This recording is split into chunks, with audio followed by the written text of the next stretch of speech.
Hello à tous, petite vidéo sur une séance de trading en live, donc en live pour moi, que je reposterai plus tard. Mais on est le lundi 11 mars 2024, il est 15h52. Il y a eu le changement d'horaire ce dimanche aux États-Unis, donc les marchés ont ouvert heure française à 14h30. Donc ça fait déjà 1h52 que les marchés sont ouverts. Donc pour commencer, pour voir ce qu'il y a, pour placer le contexte, mettre en place le contexte économique sur la semaine. Donc on est lundi, c'est le début de semaine. Qu'est-ce qu'il y a aujourd'hui comme news de prévu? Absolument aucune. On voit bien, il n'y a pas de rouge, rien de majeur, à part Biden qui parle à 19h30, mais c'est tout. Donc quand il n'y a pas de news comme ça, et surtout, pour regarder les news de la semaine, on voit bien que le lendemain, il y a les news sur l'inflation américaine et aussi le mercredi, le 14, sur le PPY. Et on sait bien qu'en ce moment, la Fed ne jure que par, et les opérateurs aussi, ne jurent que par l'inflation pour savoir si la Fed compte baisser les taux bientôt ou va les retarder. Et maintenant qu'on sait ça et qu'on voit qu'aujourd'hui, il n'y a pas de news majeure et que demain, il y a les news sur l'inflation qui sont extrêmement attendues, on sait qu'aujourd'hui, les marchés, les opérateurs vont être sur le banc de touche. On va attendre. Donc, comme les opérateurs vont être sur le banc de touche, eh bien, il n'y aura pas beaucoup d'actions sur les marchés aujourd'hui. Ce qui veut dire quoi? Ce qui veut dire que sur les marchés, ça va probablement ranger. Ça va faire des swipes dans tous les sens. Donc là, si je place déjà pour avoir un petit point de vue macro, en daily sur le Nasdaq, je traite que le Nasdaq en ce moment. On voit bien que on fait des plus hauts historiques, mais que la bougie de vendredi là, elle est pas ouf. Elle est pas ouf, hein, clairement pas. Donc et ça donne une belle pression baissière. Mais on est toujours dans une belle tendance haussière, ça faut le garder en tête. Mais on voit bien que là il y a une pression baissière. Ensuite, quand on regarde le VIX, l'indice de la peur du S&P 500, eh bien on voit bien qu'il fait un pop, un énorme pop même. Il prend 7% aujourd'hui. Donc ça veut dire qu'il y a plus de tension sur le marché. Il est plus probable que le marché baisse. Du moins, il n'y a pas une corrélation positive parfaite entre le VIX qui monte et que les marchés baissent, mais en réalité, ça l'est quand même. Donc ça, faut le prendre en compte. Et maintenant, quand on regarde les marchés, donc là, si je prends à 1 heure et je les dézoome, donc là, on est le 11 mars. Je viens de prendre le nouveau contrat sur les futurs, donc du mois de juin. On voit bien que les marchés montent, hein, toujours, mais qu'il y a une belle pression baissière depuis vendredi, là, depuis ici. Et ça, faut le prendre en compte et je ne le néglige pas. Et toujours, hein, il y a cette trendline là. Moi, je vois bien que le marché en daily, il peut venir s'appuyer sur cette trendline. Maintenant, tout ça pris en compte, j'affine et je vois ce que le marché nous donne en ce moment depuis l'open. Depuis l'open, je ne m'attendais pas à grand chose. Je suis aussi sur le banc de touche, je fais que regarder. Et qu'est-ce qui se passe? On a ouvert ici, donc 14h30, ici, voilà. Le marché, il n'a absolument rien fait. Mais rien du tout.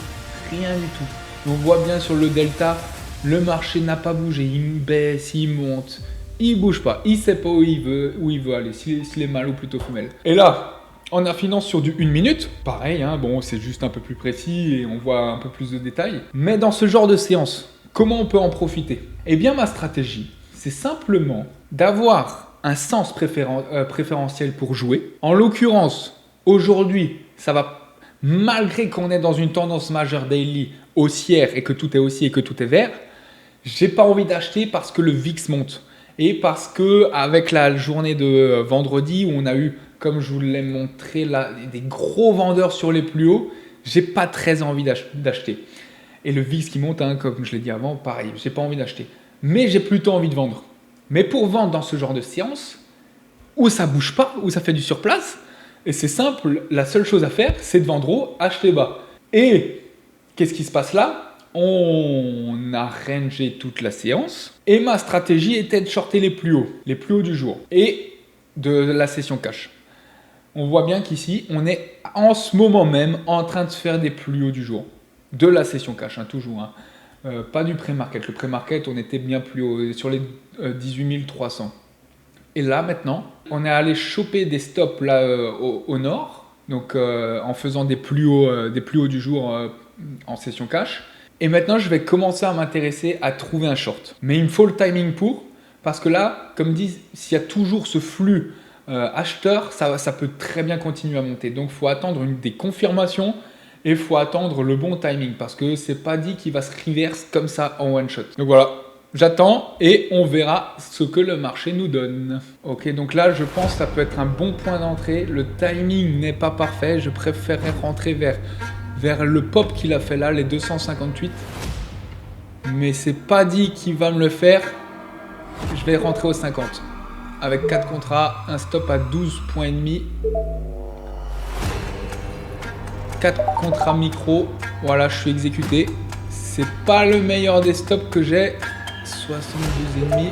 Je risque 100 $ par trade. Donc, avec un stop à 12 points et demi, donc je peux me permettre de prendre 4 contrats micro. Et puis, on voit ce que ça donne. Normalement, un ratio de 1, je mets stop flat. Donc, il faut qu'il aille à 37,5. Est-ce qu'il y est allé au 37,5? Il n'y est pas encore allé au 37,5. À un point près, il y est allé. Ok, donc là, je viens de gagner mon risque. Donc, mon risk management dit de mettre stop flat. Et mon money management, le money management dit sur un trade, il faut que je gagne au minimum 2 fois mon risque sur le trade pour que ce soit intéressant. Donc voilà, là j'ai mis mon stop flat et j'ai plus rien à perdre. Là c'est soit il y va pas. Waouh. Ouais, stopper flat, tant pis. Il peut toujours y aller, c'est ça le pire. Hein. Mon setup c'est pas invalidé, hein. Mais c'est comme ça. Oh, ouais, j'ai bien fait. Hein. C'était le risque et il peut toujours partir à la baisse, c'est ça le pire. Et ça peut toujours être un bon point d'entrée. Ça c'est l'inconvénient de pas avoir. J'ai des setups bêtes et méchants à trader. Mais quand tu veux jouer une idée de mouvement, une idée de marché, ça peut prendre plus ou moins du temps à ce que le marché le fasse. Et pendant ce temps, il peut te faire du drawdown, il peut te faire... il peut jouer avec tes émotions, il peut te faire balancer dans tous les sens. Donc, c'est pour ça qu'il faut avoir quand même des règles assez strictes, quitte à louper le mouvement, mais ça fait partie du jeu. Il y a toujours une pression plus forte à la vente qu'à l'achat. Et ça m'intéresse. Et j'ai envie de retenter un short. Hein. J'ai vraiment envie de retenter un short. Je vais retenter la même. 51, 4 points, 4 contrats, un stop à 12 points et demi, il faut qu'il m'exécute. Il m'a exécuté seulement 2 contrats. Mais non, la moitié de ma taille. Allez, reviens.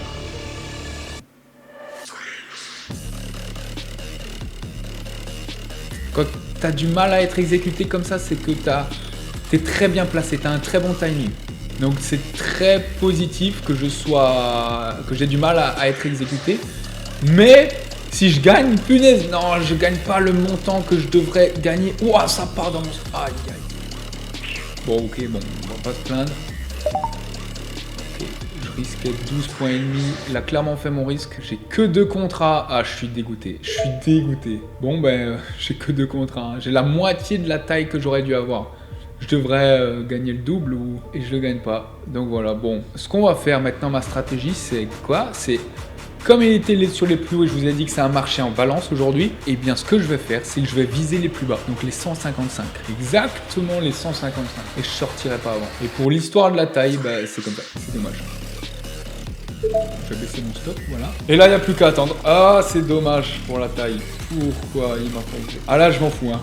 J'ai la moitié de la taille que je devrais avoir, là je m'en fous. Si remonter une BE, je m'en fous complet. Là c'est. Je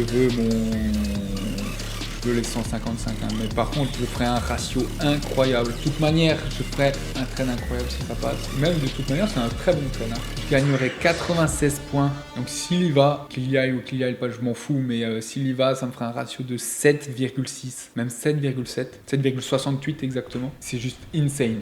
Après, voilà. Maintenant, ça ne dépend plus de moi. J'ai fait mon job. J'ai encore moins d'émotions qu'il y aille ou qu'il n'y aille pas parce que j'ai la moitié de ma taille. Et même si j'avais la full taille, c'est mon setup. C'est comme ça, c'est de faire des gros ratios sur ce genre de trade qui est des trades stratégiques. Je vise les plus bas. Voilà, c'est tout. Maintenant, je laisse couler. 155. On va mettre un petit ordre pour voir où ça se situe. 155. Voilà. Donc ici, vous pouvez voir mon PNL. Hein. Le PNL, c'est les gains ou les pertes latentes. Je suis à 140, 150. Et plus ça baisse, hein, plus je gagnerai, forcément, comme je joue la vente. 160, 170. Après, je m'en fous du PNL. Ce qui m'intéresse, c'est le process. C'est sur ça qu'on doit se concentrer tous les jours et de faire des beaux trades et de respecter son système, ses setups et sa stratégie. Là, je suis en train de réfléchir, est-ce que je peux utiliser un trailing stop ou pas? Je vais probablement en utiliser un que je vais mettre sur les 35. Oh là là là là là là. Oh, c'est beau. Oh, c'est beau. Oh, c'est beau. Ok. Bon, le problème de mettre un stop là, c'est qu'il, d'un côté, il est bien placé parce que on a eu un petit pop ici, si vous le voyez, en tick, on le voit mieux. Et donc, je le mets simplement au-dessus des précédents plus hauts. Maintenant, comme on est dans un marché complètement en range et en balance et qui fait des swipes, vous voyez que là, il peut très bien partir d'un côté, puis reverse extrêmement fort d'un autre sens pour repartir. Et bien là, il peut faire la même chose. Il est parti extrêmement fort dans mon sens, à la baisse, comme je l'ai anticipé. Mais il peut très bien remonter jusqu'à cette zone-là, qui est une zone clé. Hein. On voit bien que ici, on est venu faire un pop, là, presque quasiment. Là, on est venu rebondir dessus à la baisse. Donc, le stop n'est pas ouf en soi. Et comme je m'en fous d'être stoppé BE, je vais le monter alors. Quitte à perdre plus. 40. Voilà, 40, c'est bien. Il a fait la moitié du chemin, même plus que la moitié du chemin. Vas-y mon gars, t'as baissé encore de 50 points. Même pas 40, pardon, 40. Je viens de prendre déjà 60 points. Vas-y, plus de 40 points, tranquille. Si vous voulez, je peux même vous mettre bookmap. Bookmap, c'est le carnet d'ordre en version animée, en version graphique. Donc je suis rentré ici à 251 là, voilà. Et ma target, elle est à 155. Et on voit bien que les ordres limites, donc ça c'est tous les ordres limites au carnet, sont majoritairement au-dessus du prix qu'en dessous pour le moment. Après ça dépend de la force du flow, la force du flux. Pour le moment on voit bien qu'il y a beaucoup d'ordres agressifs niveau short, donc ça c'est très positif pour moi. Maintenant le marché a trouvé un range de prix où le prix est accepté, donc il n'y a plus qu'à attendre et à voir comment il réagit. J'ai mis mon stop à 240, hein. Voilà, donc là il est venu faire des nouveaux plus hauts comparé à avant, et là, boum, ça short énormément encore. Des ordres liquide market qui se positionnent au-dessus, enfin, sur le carnet je voulais dire. Ah là voilà, là on commence à faire du petit spoofing, c'est-à-dire qu'avec les ordres limites qu'on met, on est en train de pousser le prix vers le bas, et en même temps du coup ça attire des traders à se positionner short agressif, donc ça veut dire qu'ils short au bid, et voilà, et ça quand ça réintègre un range comme ça c'est très bon. Oh, beaucoup d'ordres limites qui viennent se mettre au support du range d'avant. Si le marché vient les manger agressivement, c'est très positif. Pour le moment, c'est pas encore le cas. Voilà. Oh, il y a une belle bataille. Hein. Il y a une belle bataille. Hein. Et pour le moment, la price action, j'aime bien. Toujours les ordres limites au nord. Après, on peut très bien venir les manger. Si on vient les manger, ok, ça c'est moins bon. Mais ils viennent mettre une pression quand même. Voilà. En tout cas, si on casse vers le bas, c'est le plan idéal pour moi. Voilà. Faut qu'ils viennent là. Faut qu'ils viennent les manger. Voilà. Plus le prix s'approche, plus il y a des opérateurs qui mettent des ordres limites sur le support pour essayer de sauver le prix, pour pas qu'ils viennent les casser. Mais sauf qu'ils vont être mangés, donc ça c'est grave cool. Voilà, vas-y, mangez-les,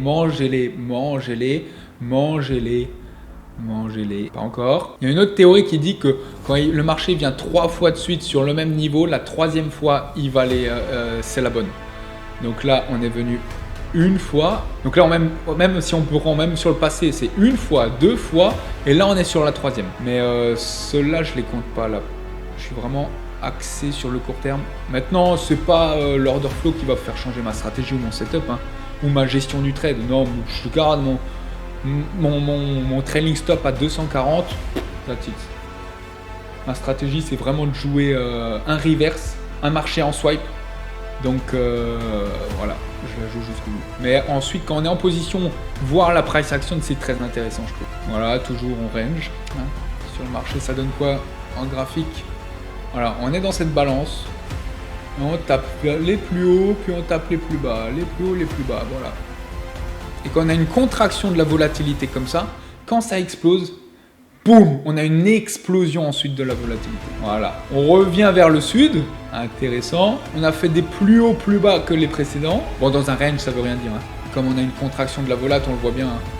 Regardez, si je mets tout petit comme ça, on vient de baisser énormément. On est passé de 260 à 188. Donc on a comme ça, perdu 70 points comme ça, et là, bon, on range. Et on accepte ce prix, hein. On fait pas de plus haut ni de plus bas, hein. Ah là, il l'encadre, hein. C'est waouh. Et c'est le milieu de range, comme par hasard. Regardez, depuis la session cash, on a open ici, 14h30, et là, on est exactement dans le milieu de range. Et le milieu de range, c'est surtout là où il faut pas se positionner dans un marché en swipe, donc dans un marché en balance. Absolument pas. Regardez où je me suis positionné.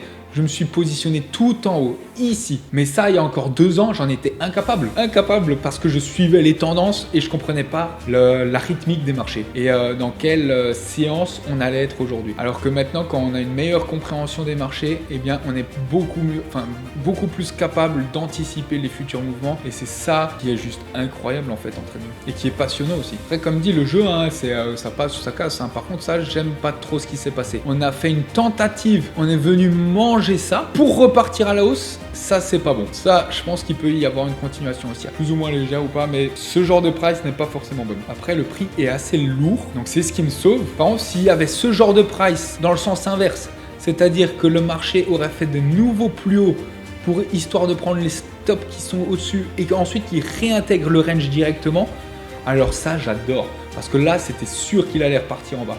Maintenant, il me l'a fait dans le sens opposé, donc contre moi, donc je suis moins fan. Mais voilà, la stratégie est là. Marcher en range, shorter en haut, acheter en bas. Et comme je vous ai expliqué avant, j'ai pas envie d'acheter en bas, juste shorter en haut. J'ai shorté à quelle heure? J'ai shorté à 16h06. J'ai attendu plus d'1h30 pour shorter, pour faire un trade, 2 trades même de suite, hein, vous les avez vus. Donc voilà. Donc il y a aussi le fait de savoir rester patient qui est extrêmement important. Et j'étais prêt à ne pas prendre de trade aujourd'hui. Hein. Ça faut le savoir aussi. Ah, ça casse. Ça casse. Allez, je veux une continuation maintenant. Il veut pas continuer. Hein. Ah, il remonte à chaque fois. Ah, évidemment. Évidemment. Après, c'est toujours bon. Hein. C'est toujours bon. J'ai rien à faire à part attendre. Hein. En tout cas, il fait des plus bas de plus en plus bas. Non, il n'y a pas de grosse zone de liquidité au sud. Hein. Elles sont au nord. Hein. J'ai peur qu'on vienne les manger, ceux-là. Ceux-là, là, depuis avant, c'est ceux-là d'avant, c'est ceux-là de là. Chaque fois, ils se placent au-dessus du prix. Si on vient les manger, c'est pas bon. À court terme, du moins. Donc, voilà. Mais je suis confiant. Parce que parfois, tu peux être dans un trade et tu sens avec la price qu'il peut ne pas passer. Maintenant, celui-là, il peut très bien ne pas passer. Parce que chaque trade a une part de chance. Mais sur le long terme, il n'y a pas de chance.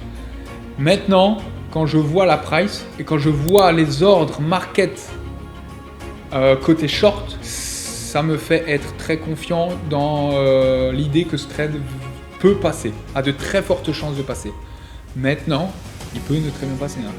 Très bien ne pas passer, pardon. Mais j'ai fait le job. Maintenant, mon autre part de job. Oh, gros short très agressif qui a fait décaler le prix de 193 à 187. Donc il a pris 5-6 points à la baisse. Ça, c'est positif aussi pour le côté short. Donc, comme dit, voilà, cette agressivité côté short est très bon signe. Le delta, il reste collé sur les plus bas. Je peux le montrer ici. Le 5 minutes, il bouge pas, il monte pas. Donc ça, c'est positif. Et le fait qu'on reste collé sur les plus bas, sans monter, sans descendre, c'est très bon signe aussi. Parce qu'on est en train de distribuer. On est en train de distribuer. Et donc, quand la price reste collée sur un certain niveau, donc là, le niveau de support est ici, et quand il est en train de rester collé dessus, on a de très fortes chances qu'à un moment donné, il va venir casser et partir. Et ça short encore, ça short. Je me dis, c'est bon signe. C'est juste, je suis dégoûté que j'ai été pris seulement avec la moitié de ma taille. Je suis dégoûté. Regardez, normalement PNL, là je suis à 237, je devrais être le double. C'est un trade de fou que je suis en train de faire en vrai. Je crois que depuis le début d'année, j'ai jamais fait un trade d'un ratio de 7, même 7,5. Et là, je sais pas, je le sentais bien, je me suis dit, je le vois, je sais que le marché allait faire ça. Je savais, j'attendais juste que le marché popait. Et là, il a popé et je me suis dit, allez, vas-y, je lance une vidéo et on verra ce que ça donne. Mais voilà, il n'y a clairement pas ça tous les jours non plus. Hein. Et en général, j'appelle ça ce genre de séance pourrie, parce que c'est pourri, il n'y a rien d'intéressant. Mais même dans les séances pourries, c'est possible de faire de très beaux trades. Hein. Voilà. Il est venu encore faire des nouveaux plus bas, mais ça part pas. Il n'y a pas une cascade d'ordre market à la baisse. Et toujours cette zone de liquidité qui met la pression sur le prix à la baisse. Voilà, on part 180. Allez, encore 25 points. Voilà. Allez, ça part. Voilà, ça part maintenant. Ça part. On va regarder le prix. 155. Let's go, baby. Lightweight. Allez, laisse faire la traction, laisse faire la gravité. Il faut que tu retombes. Toujours sur tes pieds. Après, en vrai, je pourrais même tenter de le chercher plus loin, mais... j'ai pas envie, j'encaisse, c'est bon. Putain, je suis dégoûté. Genre, je devrais être à 680, là. 660 en PNL, et je suis qu'à 330. Dégoûté. Autre chose, quand on a du mal à... Ouais, je l'ai dit avant, quand on a du mal à être exécuté, quand vous mettez des ordres limites sur votre DOM, ou peu importe sur le marché, c'est que vous avez un très bon timing. C'est bon signe d'avoir du mal à être exécuté. Enfin, que vous n'avez pas un bon timing, mais que vous avez un très bon prix. Que vous êtes en train de chercher un très bon prix, que vous êtes en train de négocier un très bon prix. Ça, faut le savoir aussi. Donc, quand j'étais en plein trade, en train de poser les ordres, je vous l'avais dit, ok, ce que j'ai un bon prix. Je le sais, je le vois avec la price, j'ai un bon prix. Là, je suis rentré exactement là, à 51. Et il est parti direct. Je n'ai même pas pris de drawdown. Alors ça, je vous dis que c'est rare. Ça, quand même, c'est rare. Et regardez où il est. Allez gamin, t'es venu à 62. T'as fait tout le chemin. Il te reste plus que... Oh mais bon, maintenant... Je peux pas te sortir là. Je suis désolé, mais je peux pas te sortir là. Même si tu viens me stopper, rien à foutre. Maintenant, le stop, je peux le baisser. Le stop, je vais le baisser là. 215, très bien. Au-dessus du range là. Donc il peut très bien venir me chercher. Très bien. Faut savoir que tout est possible. Mais je m'en fous. Même si j'avais ma taille normale, je m'en fous. Donc je suis vraiment convaincu que le marché, tôt ou tard dans la séance, il va revenir sur les 155. Il est probable que ce soit maintenant, mais c'est impossible de prédire le futur. Donc voilà. Mais je suis obligé de tenir. Statistiquement, sur le long terme, ça passe ce genre de trade. Et t'es beaucoup plus rentable à tenir des trades comme ça qu'à sortir maintenant. Donc voilà. On va regarder Bookmap. Ouais. Et il reverse. Est-ce qu'il y a une zone en bas 155? Non. Allez mon gars. Allez, ça part. On va mettre le DOM. Allez. Maintenant, il faut se méfier avec ce genre de trade sur les propres firmes. Parce que là, je trade avec des Apex comptes financés. Enfin, un seul pour le moment. Et donc, je suis en train de faire... Et encore là, j'ai la moitié de ma taille. Parce que normalement, j'ai le double. Mais quand on est dans ce genre de trade, on a des grosses plus-values latentes. Donc, que vous n'avez pas encaissées. Et si... par tout hasard, le marché, par exemple, comme en ce moment, il venait à se reverse pour vous stopper. Alors, toute cette plus-value que vous étiez en train de gagner en latent, elle est déduite de votre trailing stop drawdown. Et ça vous crame en quelque sorte votre compte. Pourquoi? Parce que votre trailing stop, il se réduit. Et c'est vraiment dommage. Et c'est un facteur qui explique pourquoi beaucoup de comptes sont cramés. Donc en soi, pour ce genre de trade, c'est même pas plus mal que j'ai été avec la moitié de ma taille. Parce que s'il venait à se reverse comme il est en train de faire en ce moment, j'aurais cramé... je gagnais quoi au max? Quasiment 400, donc j'aurais cramé le double, 800 de stop autorisé comme ça, sans rien faire. Alors qu'en soi, je les ai pas vraiment perdus parce que je suis toujours en gain. Alors que là, bon, j'en ai que cramé 400, donc c'est pas grave. Mais voilà, c'est vraiment, faut le savoir, c'est vraiment l'inconvénient des propres firmes qui basent leur trailing stop sur le drawdown latent. Ça, faut vraiment le prendre en compte dans votre système de trading. Bon, là, j'ai vraiment pas de chance. Il est à la 62, il lui manquait plus que 7 points. Et non. Et non, il se reverse. Tu peux pas me faire ça. Pas maintenant, pas aujourd'hui, pas après tout ce que t'as fait. Aïe, aïe, aïe, aïe, aïe, aïe, aïe. Ah, ça, c'est pas bon. Hein. Là, il faut un petit miracle. Bon, là, s'il vient me stopper à 215, j'ai vraiment pas de chance. Hein. Il a fait le plus dur. D'aller jusqu'en bas de la session cash. Et encore, je demande même pas ce qu'il fasse des plus bas, plus bas. Je demande juste qu'il vienne chercher les plus bas de l'open, qui a un niveau clé. Et en général, il vient le chercher, quoi. Donc là, s'il y va pas, j'ai vraiment pas de chance. Hein. Mais c'est mon setup. Je suis obligé de le tenir, quitte à être stoppé. Tant pis. Parce que là, vous pouvez être sûr que si vous sortez maintenant et vous craquez psychologiquement, le marché va se reverse à la baisse et il va partir à votre target. Hein. Donc voilà, toutes les erreurs, je les ai déjà faites, c'est bon. Hein. J'ai appris les leçons. Et même pas de regret, j'ai fait le job, donc pas de problème. Je suis encore en train de faire le job. C'est le plus important. Le delta, il reste toujours collé sur les plus bas malgré la hausse. Je peux le montrer. Il ne monte pas, alors qu'on est monté. Et là, le delta, il n'est pas monté, non. Il reste collé sur les plus bas. Ça, c'est très bon signe. Ça veut dire que le prix est lourd. Enfin, pas que le prix est lourd. Oui, d'un côté, si. Mais que les ordres market à la vente, en short, sont beaucoup plus agressifs que les ordres longs à l'achat. Donc, c'est très bon signe en soi qu'il reste sur les plus bas et ça m'apporte encore plus de conviction que le marché peut très bien aller à ma target. Voilà, il s'est reverse. Allez, 155. Quand tu veux, mon petit. C'est maintenant, je le sens. Si je suis même un fou, je renforce là dans le but de chercher les 155. Mais non. Il n'y aurait pas de logique dans ce genre de séance. Ouais, il y aurait. C'est pas vraiment. Voilà pourquoi. C'est pas logique. Mais en termes de microstructure, timing, on va dire c'est tentable, mais c'est plus risqué qu'autre chose. Ça ne vaut pas le risque. Alors que je suis en train de faire un trade d'extraterrestre, c'est bon. Je vais en profiter parce que c'est pas des trades comme ça qu'on fait tous les jours, donc on va en profiter. Ah mais Thomas, j'ai pas ma full taille. Oh, c'est pas beau ça. Pourquoi tu fais ça? Marché en range, les amis. Marché en range. Marché qui vous fait des swipes. Voilà ce que c'est. Il n'y a pas pire. Je déteste.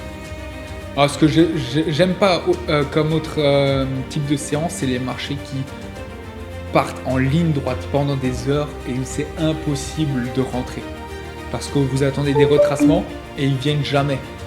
Et je déteste ça aussi.